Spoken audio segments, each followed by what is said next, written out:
이삿짐만 덩그러니. 서울구치소에 수감 중에 박근혜 전 대통령이 23년간 거주해오던 삼성동 자택에서 새로 사들인 내곡동 자택으로 이사를 완료했습니다. 이영선 경호관 그리고 윤전추 전 행정관 등 최측근 인사들이 막후에서 이사를 도운 것으로 알려졌는데 박근혜 전 대통령의 이사와 관련된 뒷얘기를 내일자 동아일보 단독 보도 내용과 함께 자세히 알려드리겠습니다. 네, 박근혜 전 대통령의 이삿짐 참 여러 가지 관심도 많았었는데요. 관련한 영상 보시고 이야기 이어가겠습니다.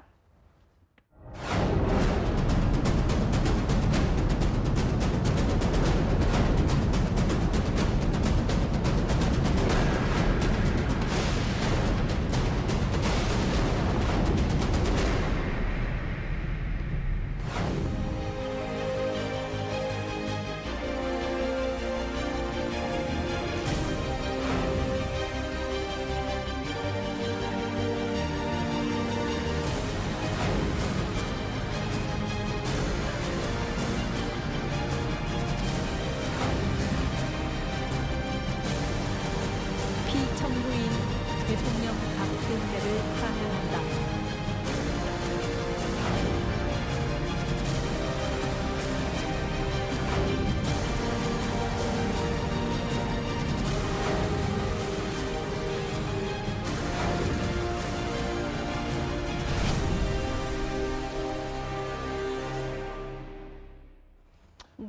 네, 박근혜 전 대통령의 이제 이삿짐이 삼성동에서 내곡동으로 옮겼습니다. 그런데 정작 이삿짐의 주인인 박근혜 전 대통령은 아직까지 서울구치소에 있습니다. 자, 우리 화면 좀 보실까요?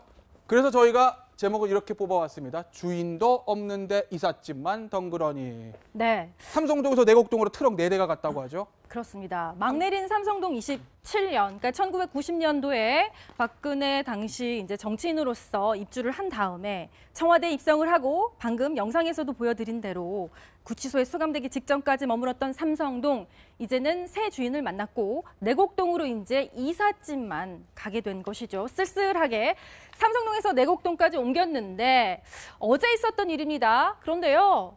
당시에 지지자들 참 많지 않았습니까? 처음에 이제 청와대에서 왔을 때 지금 그 당시 어제 상황을 취재했던 기자 얘기를 들어보니까 한 사람만, 지지자 한 사람만 쓸쓸히 그 광경을 지켰고요. 참 주인 없는 짐이 이렇게 오가는 모습이 너무 쓸쓸했다. 이런 얘기를 하더라고요. 참 권력의 무상함을 느낍니다. 그렇죠. 경호 파면이 됐지만 경호는 이제 받을 수가 있습니다. 네. 물적 경호라고 볼 수 있고요. 그 짐들을 옮겨야 되고 어제 이제 오전 7시 반에 해가지고 오후 5시까지 했는데 실제로는 이런 모습이 연출돼야 되죠. 원래는 주인이 있고 주인이 어떤 짐을 여기에 놔둬라 뭐 이런 얘기가 있어야 되는데 정말 물건만 왔다 갔다 한 상황이고 그러다 보니까 박근혜 대통령을 지지했던 이른바 지지자들의 어떤 시위라든지 이런 모습도 포착하기 어려웠습니다. 그리고 물건도 사실은 경호할 필요가 있기 때문에 법에 따라 옮기긴 했지만 상당히 씁쓸한 그런 모습이 아니었나 생각이 듭니다. 그런데 이현정 의원, 조금 이사를 좀 서두른 감이 없지 않아 있어요. 사실 박근혜 전 대통령 본격적인 재판도 지금 시작되지 않았고 뭐 유무죄도 아직 얘기가 나온 것은 아무것도 없는데 왜 이렇게 빨리 이삿짐을 옮겼을까요? 일단 뭐 여러 가지 좀 이유가 있는 것 같습니다. 원래 이제 이 이사 문제는 아마 제가 알기로는 그 일단 박 전 대통령이 탄핵되고 난 다음에 이제 문제가 거론된 게 아니고 이미 그 전부터 이미 이제 이사 문제는 거론돼 최준 씨가 여러 군데 아마 이사갈 곳을 이제 알아봤던 모양입니다. 그래서 아마 지금 장시호 씨 증언에 따르면 내곡동 집도 그때 당시 자기가 사진으로 봤다는 거 아니겠어요? 사진으로요, 그렇죠. 그러니까 이미 그러니까 그 전부터 이미 준비가 돼 있었고 그리고 또 하나는 이제 삼성동 주민들의 좀 피해가 상당히 좀 많았다는 것도 있고 또 이제 박 전 대통령 입장에서 좀 현금이 좀 필요했던 것 같아요. 왜냐하면 지금 재판이 일단 길어지면서 이제 변호사 비용이라든지 등등 여러 가지 이제 돈이 들어갈 곳이 많은데 현금을 확보할 수 있는 게 별로 없지 않습니까? 그렇기 때문에 일단 집을 빨리 팔아서 그 차액으로 일단 어떤 재판 비용이나 이런 걸 쓰기 위해서 안금을 그렇지 않아도 이제 집을 좀 빨리 판 감이 있는 것 같습니다. 네, 저희가 예고해드린 대로 어제 이제 이사 풍경을 좀 직접 취재한 동아일보의 내일자 단독 기사를 미리 좀 말씀드리도록 하겠습니다. 이 집주인 대신에 짐을 챙긴 사람들이 있었다고 하죠. 바로 삼성동에서 이사 나가는 것은 이영선 전 행정관이, 그리고 내곡동에서의 짐은 김영추 전 행정관이 챙겼다고 하고, 윤전추죠. 예, 그렇죠. 윤전추. 그리고 오집사라는 사람은 삼성동 집 90년대부터 계속 집 관리를 했던 사람인데 여전히 60대 이 남성 오집사라는 사람의 어제 또 모습도 포착이 됐다고 합니다. 근데 이 부분을 저희가 좀 전해드리고 싶은데요. 이게 이제 소소한 부분일 수도 있지만 박근혜 대통령의 어떤 성향 또 박근혜 대통령의 정치인으로서의 행보를 조금 심리적인 어떤 부분을 유추할 수 있는 중요한 단서라고 생각이 되어집니다. 삼성동 집을 구매한 홍성열 회장이요.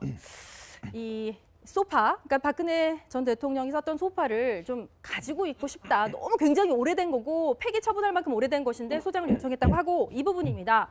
세상에 짐을 싸가지고 나오는데요. 여러분 골드스타라고 기억하십니까? 그 옛날에 썼던 골드스타, 그러니까 구 LG죠. 그 제품들이, 가전제품들이 정말 다량이 나와서 아직까지 이런 걸 가지고 있냐? 골동품 아니냐? 이런 얘기까지 했다고 해요. 그러니까 낡은 것을 버리지 못하는 그런 성격이 좀 나타나는 걸까요? 그러니까 이제 박 전 대통령이 이제 원래 그 살림살이를 보면 예전에 이제 네. 기자들한테 한번 오픈한 적이 있지 않습니까? 예.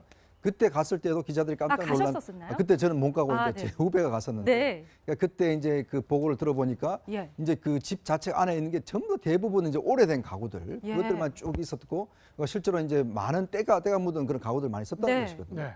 그리고 박 전 대통령이 쓰는 생활용품 같은 경우도 옛날 제품을 많이 씁니다. 옛날 거요. 그러니까 옛날 제가 거. 알기로는 이 3인방이 주로 하는 일이 보면 박 전 대통령의 일상적인 생활용품들에서 예. 예전 것들 그러니까 이런 걸 많이 쓰는데 이제 그걸 이제 심리학자들한테 이렇게 물어보면 어떤 면에서 보면 이제 박 전 대통령이 꾸준히 옛날부터 쓰는 거를 바꾸지 않는다라는 그런 측면도 있고 네. 바꾸지 않는다고. 또 하나는 뭐냐면 예전에 자신이 어떤 이제 좋았을 때의 기억들. 네. 즉 옛날에 어떤 면에서 보면 이제 청와대에 있을 때 아, 버지 어머니 그때요? 살아 계시고 하실 때 네. 그때 어떤 기억들을 계속 가지고 싶은 어떤 좀 심리적인 네. 그런 원인이 있다는 거죠. 네. 그렇기 때문에 예전 물건들을 그러니까 바꾸지 못하고 이제 계속 쓰는 것 자체가 보면 네. 그 예전에 어떤 것들을 자꾸 기억하고 싶은 아. 이제 그런 성향들이 아마 복합적으로 작용을 해서 실제로 박 전 대통령이 쓰는 물건들을 보면 네. 정말 옛날 골드스타 같은 경우는요 아마 지금 뭔지 아마 그렇죠. 제품들을 모르시는 분이 많을 예, 예, 거예요. 모를 거예요. 이게 이제 금성사 제품인데 금성사, 지금 이미 네. 이제 그 없어진 그런 LG가 이제 그냥 승계를 받았는데 예. 예. 지금 아마 찾아볼 수도 없는 물건인데 그걸 지금까지도 쓰고 있다고 합니다. 저희는 또 이런 얘기도 했었는데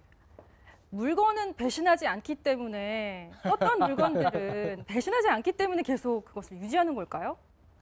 뭐 그런 측면도 뭐 없지 네. 않겠지만 네. 사실 저도 이제 박근혜 대통령 전 대통령의 닷에 가본 적이 없지만 방금 아까 이현종 의원님 말씀하셨지만 박 전 대통령이 그 당 대표 시절에 기자들 초청한 적이 있습니다. 그래서 있었죠. 예, 2000년대 중반. 반장들 초청한 적이 있고 마크맨들 초청한 적이 있고 그래서 몇 네. 차례 이제 집을 오픈했었는데 네. 그때 가본 기자들 얘기가 굉장히 어떻게 보면 그러니까 좋게 가면 중후하지만 어떻게 보면 굉장히 오래된 제품들이 많았다 구시대적인? 이런 얘기를 네. 하는데 그리고 아까 전에 지금 화면 속에 대통령이 피아노 치는 장면이 나왔었는데요. 예. 네. 피아노도 굉장히 낡은 피아노였다고 하더라고요. 아. 그래서 그런 피아노들 다 이게 아마 청와대 때 그리고 이제 막 그 청와대 나왔을 때 네. 추억들이 간직되어 있는 제품들이 아닌가 생각되고 네. 또 뭐 제품들이 뭐 배신하지 않기 때문에 그래서 뭐 한다기보다는 굳이 그 워낙 검소함이 몸에 배 있기 때문에 워낙 유경수 검소함이요? 여사 때부터 검소함이 몸에 배 있어서 굳이 네.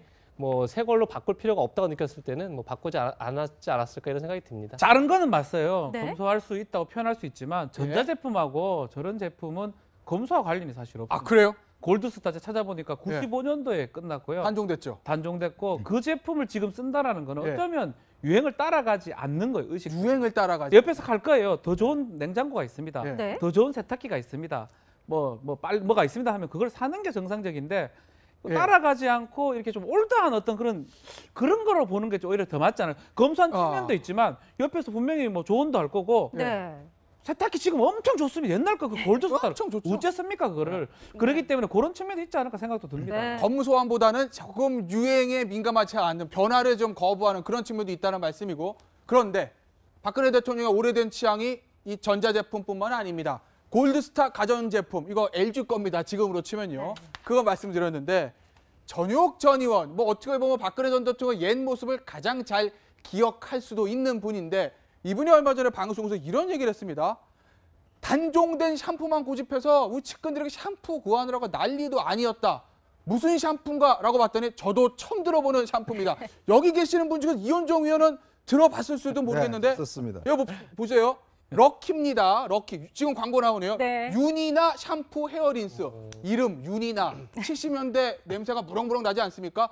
럭키. 예전에 이제 LG 생활건강이 예전에 럭키라고 그래가지고 럭키 치약도 나오고 그러는데 단종된 샴푸의 유니나 샴푸를 계속 고집해서 측근들이 이거 구하느라고 난리도 아니었다라고 하는데 이 샴푸 고집하시는 거 보면은 아까 박지훈 변호사 얘기한 게 맞을 것 같기도 하고 이현종 위원 말씀하신 그 예전에 청와대에서 썼던 그 기억 때문에 그런 것 같기도 하고 박근혜 전 대통령 심리 상태는 뭐라고 해석해야 될까요? 그냥 이제 박 전 대통령이 처음에 청와대에 들어갔을 때 네. 청와대 관계자들 이제 이야기를 들어보면 이 아마 그 3인방 측근들이 저거 구하느라고 굉장히 애를 먹었던 이미 지금 단종돼서 광고 나옵니다. 오른쪽에 네, 윤이나 이미 이제 광고예요. 시장에 없는 것인데 그러니까 박 전 그러니까요. 대통령이 비누, 샴푸, 네. 그다음에 뭐 로션 같은 거 이런 거 화장품 있지 않습니까? 네. 이런 것들도 마찬가지로 예전 거 본인이 쓰던 것들 이런 것들만 이제 계속 쓴다는 거예요. 왜냐하면 네. 저런 제품들은 사실 유행이 빨리빨리 바뀝니다. 그렇죠. 그렇다 보니까 아무래도 재고 같은 거 뭐 이런 것만 좀 남아 있겠지만은 실제로 이제 저걸 구하기 위해서는 아주 이제 그 뭐 창고 같은 데 가서 이제 구해야 그렇죠. 되거든요. 근데 어떤 면에서 보면 박 전 대통령이 이제 바꾸지 않는 거죠. 그러니까 어떤 자기가 어떤 쓰던 것들 이런 것들은 이제 고정관념이 있는 거거든요. 예. 그러니까 뭐 고정관념. 결국 이제 제가 볼 때는 아마 생활용품에 저렇다는 것은 이제 사람 씀씀이도 똑같습니다. 네. 사실 박 전 대통령이 그동안 인사 기용한 분들 보면 대부분 70년대 아버지 때에 그 일했던 분들을 많이 기용을 하지 않습니까? 아, 그러네요. 그리고 또 장관들 보면 예. 그때 일했던 분들의 아들들 예. 그런 사람들도 뭐 서승환 장관이나 이런 등등 보면 예, 예. 그때 당시 일했던 장관의 아들들 김기춘 실장도 그때 그렇죠. 근무했죠. 김기춘 실장도 마찬가지로 청와대 근무했었고 그런 스타일을 보면 단지 제품에서뿐만 아니라 인사라든지 모든 면에서도 예. 결국은 이제 그때 아버지 때의 어떤 것들에 예. 딱 멈춰져 있었던 것이 아닌가. 네. 그래서 실제로 이제 지금의 청와대 생활이 그와 똑같은 형태로 진행된 것이 아닌가 그렇게 그렇겠네요. 추정해 볼 수 그럴 있을 수 것 같습니다. 있겠네요. 아니 사실 여성의 입장에서도요. 한번 써봤는데 화장품이나 샴푸가 좋다 하면 이걸 버리고 새로운 걸 쓰긴 좀 멈칫멈칫해지긴 해요. 하지만 아름다움이라는 것도 혁신을 통해서 계속 업그레이드가 되는 거거든요. 아. 그런 측면에서는 좀 혁신과 거리가 멀었던 행보가 아닐까 이런 생각도 같은 여성의 입장에서 좀 해보고요. 자, 이제 박근혜 전 대통령의 향후 행보 그리고 과연 짐은 다 실어 날랐는데 이 새 집 언제 집주인이 들어갈 수 있을까? 이 부분도 굉장히 큰 관심사 아니겠습니까? 현재는 서울구치소에 있고 재판을 앞두고 있는데 내곡동 자택, 이제 새로 들어가게 된 내곡동 자택, 여기에 과연 언제쯤 또 들어갈 수 있을지, 과연 우리가 생각하는 어떤 특정 시점이 있을지 그런 관전 포인트랄까? 볼 수 있을까요? 일단은 재판이 이제 시작됩니다. 곧 시작이 네. 되면 아마 10월 정도까지 이제 6개월 정도가 되기 때문에 10월 정도까지 1심이 선고되면 2심, 3심까지 계산했을 때 네. 중간에 재판을 뭐 포기하고 형이 확정될 가능성도 있지만 예. 내년 초까지, 내년 초 내지 예. 내년 중순까지는 재판이 진행된다고 뭐 가정할 수 있고요. 네. 가정할 수 있고. 그렇다면 이제 내년에 뭐 8.15라든지 예. 내년 연말 정도에 사면 문제가 좀 생각이 될 수가 있습니다. 예. 만약에 사면이 된다 그러면 고무렵에 가능한 부분이고 뭐 이거는 뭐 예단을 할 수가 사실 예. 없는데 재판 같은 경우는 1년 반 정도는 할 걸로 생각이 들고 그 이후에 만약 사면이 된다면 예. 그 이후에 내곡동 자택으로 돌아갈 수 있고 네. 대통령 경호법에 따르면 예. 구치소에 있든 집에 있든 간에 경호 기간은 계속 기산이 됩니다. 그렇죠. 5년이 기본이고요. 5년 연장할 수 있기 때문에 만약에 형을 선고받아가 10년이 넘어가 버리면 넘어가 버리면 그 집은 이제 영원히 경호를 받지 못하는 상황이 될 네. 수 있습니다. 또는 내년 초에 유죄가 확정이 되면 정말로 내년 지방선거 끝나고 8.15라든지 그해 크리스마스 특사로 나올 수 있는 물론 유죄가 확정되는 거 전제로 하는 겁니다. 그 가능성 지금 예측해 볼 수 있을까요? 그렇죠. 유죄 확정이 됐을 경우에 이제 상정해 보는 건데요. 네. 사실 기소할 때부터 이제 사면 얘기가 나왔었는데 예. 다음 정부가 누가 집권할지 모르겠지만 국민 통합 차원에서 내놓을 수 있는 굉장히 좋은 카드 중에 하나입니다. 좋은 카드 그래서 중에 하나다. 어떤 식으로든 박근혜 전 대통령 사면 문제는 다음 정부에서 충분히 논의가 될 수밖에 없고요. 네. 그 시점도 굉장히 여러 가지를 볼 것 같습니다.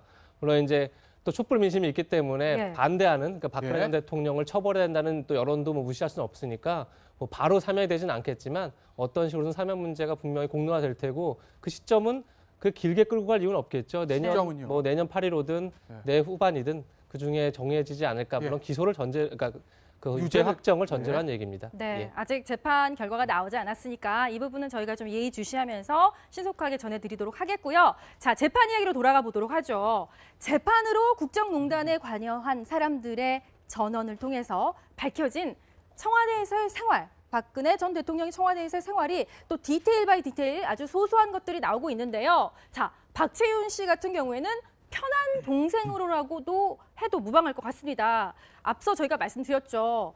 그 70년대 샴푸를 과연 구했을지는 잘 모르겠지만 어쨌든 샴푸 치아까지 박 전 대통령이 정말 좋아하는 그런 제품만 속속 챙겨다 줬기 때문에 그래서 무려 14번이나 청와대를 들어가서 침실, 은밀한 공간이잖아요. 거기까지 들어가서 이렇게 사적인 얘기를 나누는 그런 역할을 했다고 하고 운송책이라고 해도 무방하겠죠.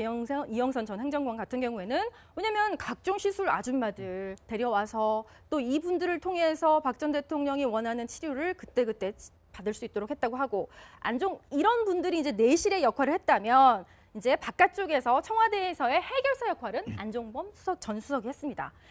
모든 것을 다 꼼꼼히 기록을 하고 무려 어떻게 보면 1시간 정도 이제 기록 관련한 전화가 이어지니까 박 전 대통령이 기록 다 하고 계시죠? 이렇게까지 물어봤다고 하는데 그게 결국은 족쇄가 됐죠? 수첩 자체가.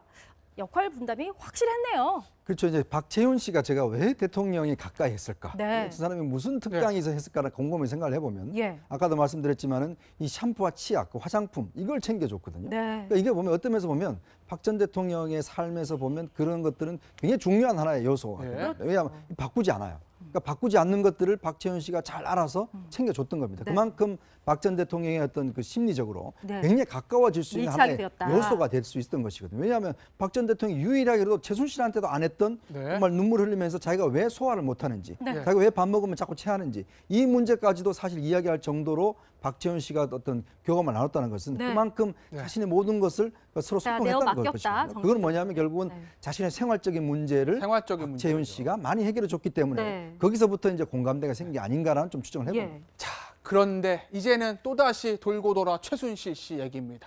사실상 청와대 안주인이다. 저희가 그렇게 제목을 붙여봤는데 청와대 전등부터 샤워 꼭지 교체까지 담당을 했다. 물론 박근혜 전 대통령이 혼자기 때문에 살림을 챙겨줄 사람은 없습니다.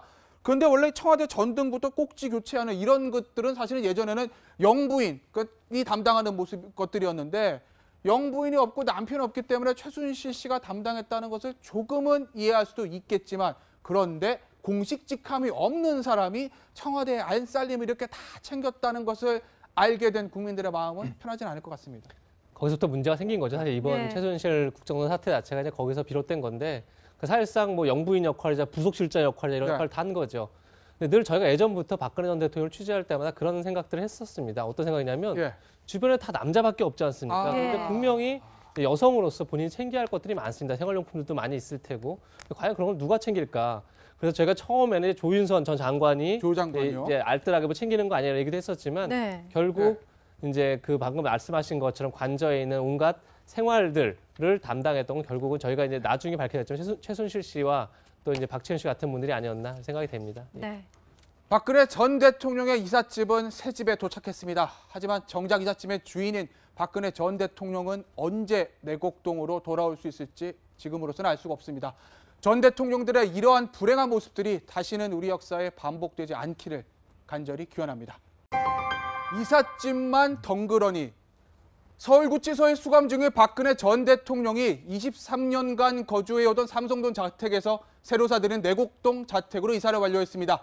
이영선 경호관 그리고 윤전추 전 행정관 등 최측근 인사들이 막후에서 이사를 도운 것으로 알려졌는데 박근혜 전 대통령의 이사와 관련된 뒷얘기를 내일자 동아일보 단독 보도 내용과 함께 자세히 알려드리겠습니다. 네, 박근혜 전 대통령의 이삿짐 참 여러 가지 관심도 많았었는데요. 관련한 영상 보시고 이야기 이어가겠습니다.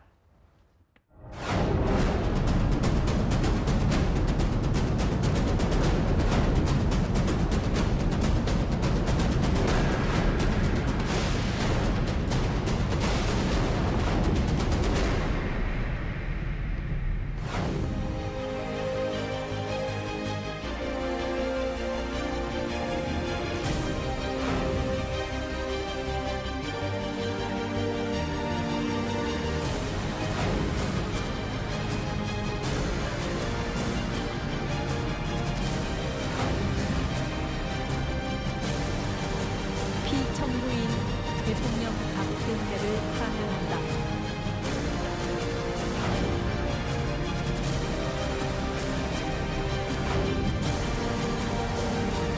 취재한 동아일보의 내일자 단독 기사를 미리 좀 말씀드리도록 하겠습니다. 이 집주인 대신에 짐을 챙긴 사람들이 있었다고 하죠.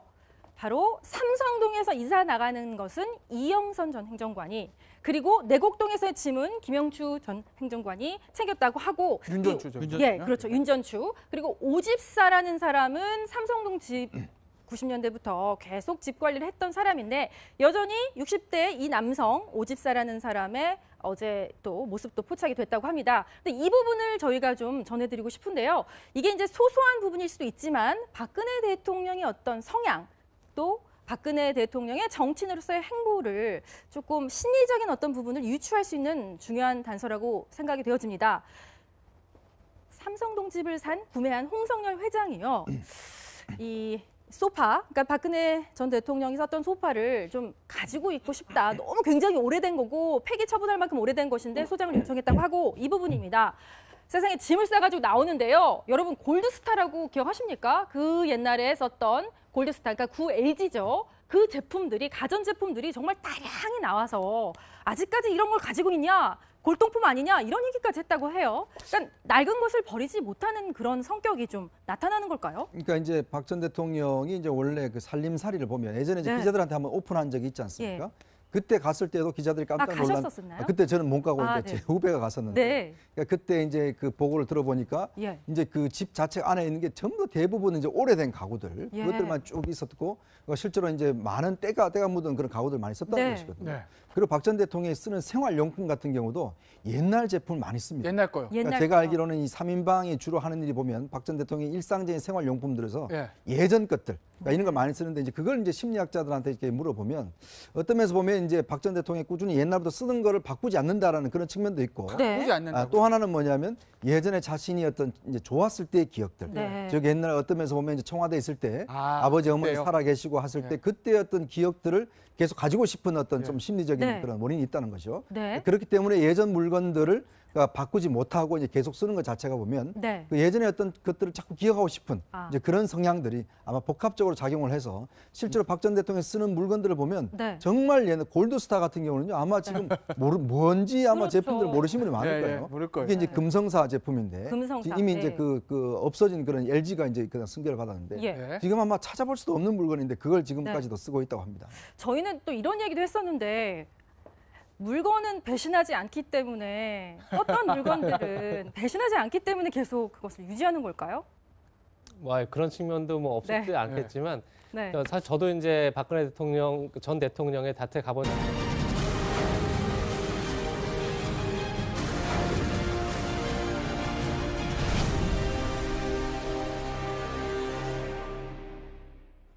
네. 네, 박근혜 전 대통령의 이제 이삿짐이 삼성동에서 내곡동으로 옮겼습니다. 그런데 정작 이삿짐의 주인은 박근혜 전 대통령은 아직까지 서울 구치소에 있습니다. 자, 우리 화면 좀 보실까요?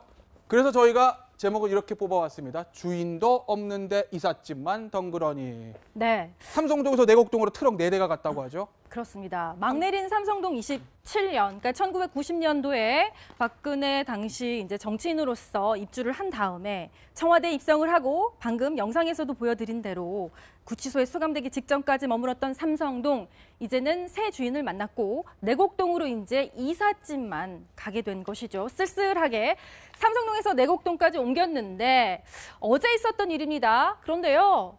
당시에 지지자들 참 많지 않았으니까 처음에 이제 청와대에서 왔을 때 지금 그 당시 어제 상황을 취재했던 기자 얘기를 들어보니까 한 사람만, 지지자 한 사람만 쓸쓸히 그 광경을 지켰고요. 참 주인 없는 짐이 이렇게 오가는 모습이 너무 쓸쓸했다 이런 얘기를 하더라고요. 참 권력의 무상함을 느낍니다. 그렇죠. 경호 파면이 됐지만 경호는 이제 받을 수가 있습니다. 네. 물적 경호라고 볼 수 있고요.